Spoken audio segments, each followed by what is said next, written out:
Pochchamga shu salatdan bitta tayyorlab bersanglar, sizlarni yaxshilab o'zlari duo qilib yuboradilar. Bizga kerak bo'ladigan masalalar: bolgarskiy, bodring, qizil piyoz, ko'k piyoz, kashnik, go'sht, chesnok, tuz, murishlar kerak bo'ladi. Soya обязательно kerak bo'ladi. Hop, ishimizni bolgarskiydan boshlaymiz. Bolgarskiy mana shunaqa somoncha qilib to'g'rab olamiz. Shunaqa somoncha shaklida to'g'rab solamiz. Bodringlarimizni o'rtasidan bo'lib, ularni ham mana shunaqa uzunchoq qilib to'g'raymiz. Jayam qalin, jayam ingichka ham bo'lib ketishi kerak emas.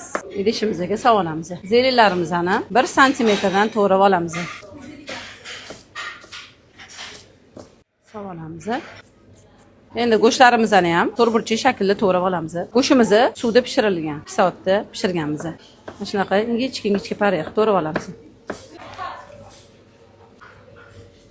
Qizil piyozlarimizni to'g'rab olamiz. Piyozlarimizni mana shunaqa shaklda to'g'raladi. Mayda qilib to'g'rab olamiz.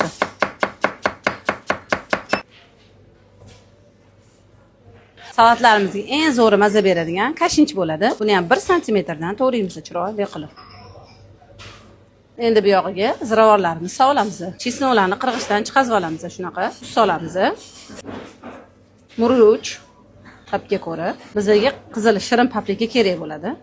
Ranglarini yanada yaxshi va chiroyli qilib beradi. Soya обязательно kerak. Yog'imizni qizdirib olamiz. Qo'shuvda yaxshilab aralashtirib olamiz. Salatlarimizni mana tayyorlab oldik. Endi chiroyli qilib podacha qilamiz. Sizlar ham shuni qilib ko'ringlar, salatni. Juda mazasi boshqacha, ko'rinishlari ham neobычный. Pochchamga shu salatdan bitta tayyorlab bersanglar, sizlarni yaxshilab o'zlari duo qilib yuboradilar. Kurashinasiga ko'k piyoz sepamiz.